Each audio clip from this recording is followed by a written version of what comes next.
Hi guys and welcome back to Kamma Crypto. எங்க channel subscribe பண்ணாதவங்க வரகம் subscribe பண்ணுங்க because cryptocurrency பத்தின எல்லா இன்ஃபர்மேஷனும் நம்ம சேனல்ல பாத்தீங்கன்னா உங்களுக்கு டே டு டே ப்ரொவைட் பண்ணிட்டு இருக்கோம்.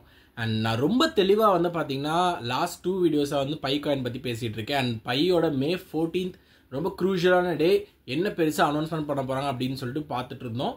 அண்ட் கண்டிப்பா இது பினான்ஸோட லிஸ்டிங்கா இருக்காது, ஈகோசிஸ்டம் ரிலேட்டடா இருக்கும் அப்படின்றத ஃபர்ஸ்ட் பிரேக் பண்ண சேனல் பாத்தீங்கன்னா நம்ம கர்மா கிரிப்டோ சேனல் தான். அண்ட் நானும் ரொம்ப தெளிவா சொல்லியிருந்தேன், சப்போஸ் பினான்ஸ் லிஸ்டிங் மாதிரி வரல, எல்லா மக்களும் எதிர்பார்க்குற மாதிரி வரல அப்படின்னா ஒரு பெரிய சரிவு பார்த்தீங்கன்னா பைகாயின் ஃபேஸ் பண்ணியிருக்குன்னு சொல்லிட்டு என்னை நம்பி இருந்திருக்கவங்களுக்கு பார்த்தீங்கன்னா இன்றைக்கி ஒரு கரெக்டான தருணம். ஆல்மோஸ்ட் 28 to 30% பார்த்தீங்கன்னா இன்றைக்கி பைகாயின் டவுன் ஆயிருக்கு after their announcement of Pi Ventures. So Pi Ventures தான் என்ன? ஸோ முதல்ல பார்த்தீங்க அப்படின்னா நிறைய பேர் அக்குமுலேட் பண்ண ஆரம்பிச்சாங்க. லாஸ்ட் 1 வீக்காக பார்த்தீங்கன்னா பை ரொம்ப ஸ்டாகரிங் ஆகி மோர் தென் 40% அப்போ ஆல்மோஸ்ட் $1.23 வரைக்கும் பார்த்தீங்க அப்படின்னா ஸ்டாராகவே போயிட்டு இருந்தது. அண்ட் கரண்ட்லி பார்த்தீங்கன்னா ஆல்மோஸ்ட் 0.8 சென்ட்ஸ் கிட்ட தான் பார்த்தீங்க அப்படின்னா பைகாயின் ட்ரேட் ஆகிட்டு இருக்கு. இந்த ஒரு டிராஸ்டிக் டவுனுக்கு காரணம் என்ன அப்படின்னா அந்த ஃபோமோன்னு சொல்லக்கூடியது. எல்லாருமே பார்த்தீங்கன்னா பை பினான்ஸில் லிஸ்ட் ஆக போகுது, அந்த மாதிரி ஒரு பெரிய நியூஸ் தான் வரும்னு சொல்லி எதிர்பார்த்துட்டு இருந்தாங்க. பட் நான் உங்களுக்காக பிரேக் பண்ணிங்கன்னா கண்டிப்பாக அது நடக்காது. ஏன்னா அவங்க ஈகோ சிஸ்டம் ரிலேட்டட் தான் சொல்ல போகிறதால கண்டிப்பாக அவங்களோட கம்யூனிட்டி ரிலேட்டடாக தான் பார்த்தீங்கன்னா வரும்னு சொல்லிட்டு. அண்ட் உண்மையிலே பார்த்தீங்கன்னா அவங்க லான்ச் பண்ணியிருக்கிறது பார்த்தீங்கன்னா அந்த பை வெஞ்சர்ஸ், அதை பற்றி தான் இப்போ இந்த வீடியோவில் நம்ம பிரேக் அவுட் பண்ண போகிறோம். அது என்னன்னு சொல்லிட்டு. ஸோ பை வெஞ்சர்ஸ் பார்த்தீங்க அப்படின்னா அவங்க ஒரு $100 million பார்த்தீங்க அப்படின்னா ஒதுக்குறாங்க. எதுக்கு ஒதுக்குறாங்கன்னா ஒரு ஸ்டார்ட் அப் கம்பெனிஸ் இல்லை ஒரு பி கிளாஸ் கம்பெனிஸ்க்குலாம் பார்த்தீங்கன்னா பை யூஸ் பண்ணி அவங்க யூட்டிலிட்டியை இது பண்ணுறதுக்கு, அதாவது அவங்க பைகாயினை ப்ரொமோட் பண்ணுறதுக்கு பார்த்தீங்கன்னா இவங்களாம் பார்த்தீங்கன்னா இது பண்ணுறாங்க.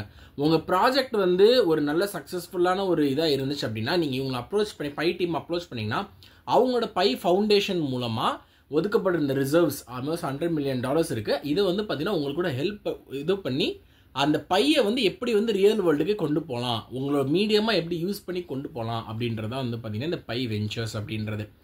இது பார்த்தீங்க அப்படின்னா அவங்க சொன்னபடி 10% ஆஃப் த டோட்டல் சப்ளை பார்த்தீங்கன்னா பை ஃபவுண்டேஷன் ரிசர்வாக வச்சிருக்கு ஈகோ சிஸ்டம் டெவலப்மெண்ட்காக. அந்த ஈகோ சிஸ்டம் டெவலப்மெண்ட்டில் வர ஃபர்ஸ்ட் மெத்தட் தான் பார்த்தீங்கன்னா இந்த by ventures.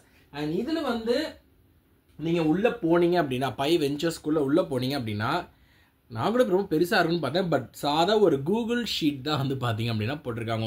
Google document sheet தான் பார்த்தீங்கன்னா போட்டிருக்காங்க. ஸோ இது கூகுள் டாக்குமெண்ட் ஷீட்டில் உள்ளே போனீங்க அப்படின்னா என்ன தெரியுமா கேட்குது, உங்கள் கம்பெனி நேம் என்ன அப்படின்றத கேட்குது. அதுக்கப்புறம் உங்கள் provide 1 sentence pitch for company, உங்கள் கம்பெனி பற்றி ஒரு சென்டென்ஸில் சொல்லுங்கள் அப்படின்னு சொல்கிறாங்க. நீங்கள் என்ன கம்பெனி என்ன வச்சுருக்கீங்கன்னு. நம்மளோட வெப்சைட் கேட்குது, ஏதாவது டெமோ வீடியோ மாதிரி வச்சுருக்கீங்க, ப்ரெசன்டேஷன் மாதிரி வச்சுருக்காங்க, அது கேட்குறாங்க. உங்கள் கம்பெனி பற்றி டிஸ்கிரைப் பண்ண சொல்கிறாங்க. உங்கள் கம்பெனி என்ன மாதிரியான ப்ராப்ளம் சால்வ் பண்ணுங்க. சில பேர் பார்த்தீங்க அப்படின்னா நாங்கள் இந்த மாதிரி ஒரு சொல்யூஷன் ப்ரொவைட் பண்ணுறோம், இந்த மாதிரி ஒரு சொல்யூஷன் ப்ரொவைட் பண்ணுறோம் அப்படின்னு இருக்கும். அந்த மாதிரி கேட்குறாங்க. உங்களோட காம்படிட்டர்ஸ் யார், நீங்கள் எங்கே பொசிஷனாக இருக்கீங்க, உங்களோட பிஸ்னஸ் மாடல் என்ன, உங்களுக்கு ஏதாவது மெட்ரிக்ஸ் இருக்கா, உங்கள் கம்பெனி பார்த்தீங்கன்னா எங்கே பேஸ் பண்ணியிருக்கு, எந்த கண்ட்ரியில் பேஸ் பண்ணியிருக்கு, நீங்கள் ஒரு லீகல் என்டிட்டியா அப்படின்ற மாதிரி கேட்குறாங்க. நீங்கள் ஃபண்ட் ரைசிங் ஏதாவது பண்ணுறீங்களா, and what best describes company, நீங்கள் கிரிப்டோ பேஸ் பண்ண கம்பெனியா இல்லை நான் கிரிப்டோ கம்பெனியா அப்படின்ற மாதிரிலாம் கேட்டிருக்காங்க.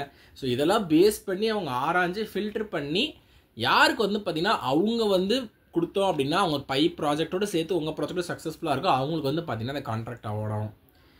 இது உண்மையிலே பார்த்தீங்கன்னா ரொம்ப நல்ல விஷயங்க. அதாவது கம்யூனிட்டினா இப்படி தான் டெவலப் பண்ணணும். இது பார்த்தீங்கன்னா எப்படி ஷீபா இன்னும் நம்மளுக்கு ஸ்ட்ராங்காக டெவலப் ஆகி வருது, அதே மாதிரி தான் பார்த்தீங்கன்னா பையும் ரொம்ப ஸ்ட்ராங்காக டெவலப் பண்ணி வராங்க. பட் மக்களோட எதிர்பார்ப்புன்னு ஒன்று இருக்குது பார்த்தீங்களா, அதுவும் இவங்களோட இதுவும் தான் கிளாஷ் ஆகுது. மக்கள் எதிர்பார்ப்பு ஒரு மாதிரி இருக்குது, ஐயோ பினான்ஸ் லிஸ்ட் ஆகிடணும், வேல்யூ பெருசாக போயிடணும், $3 போயிடணும், $5 போயிடணும் மக்கள் எதிர்பார்ப்பு. பட் இவங்க பார்த்தீங்கன்னா அடித்தளத்துலேருந்து பேஸ்லேருந்து நல்லா ஸ்ட்ராங்காக ஒரு கம்யூனிட்டி ப்ராஜெக்டை நம்ம கொண்டு வரோம் அப்படின்ற மாதிரியான இது ஒர்க் பண்ணுறாங்க. லாங் ஸ்டாண்டிங்கில் இதே மாதிரி இவங்க போனாங்கன்னா கண்டிப்பாக லாங் டேர்மில் பார்த்தீங்கன்னா ஒரு நல்ல ஒரு ப்ராஜெக்டாக பார்த்தீங்கன்னா பைகாயின் அமையும் அப்படின்றதுல எந்த ஒரு டவுட்டுமே கிடையாது. ஸோ இந்த லிங்க்குமே பார்த்தீங்கன்னா நான் டிஸ்கிரிப்ஷனில் கொடுத்துருக்கேன், நீங்களும் செக் பண்ணி பாருங்கள். அண்ட் மறக்காம கமெண்ட் சேனலை சப்ஸ்கிரைப் பண்ணிட்டு வாட்ச் பண்ணிட்டு all the interest news regarding crypto currency. Thank you.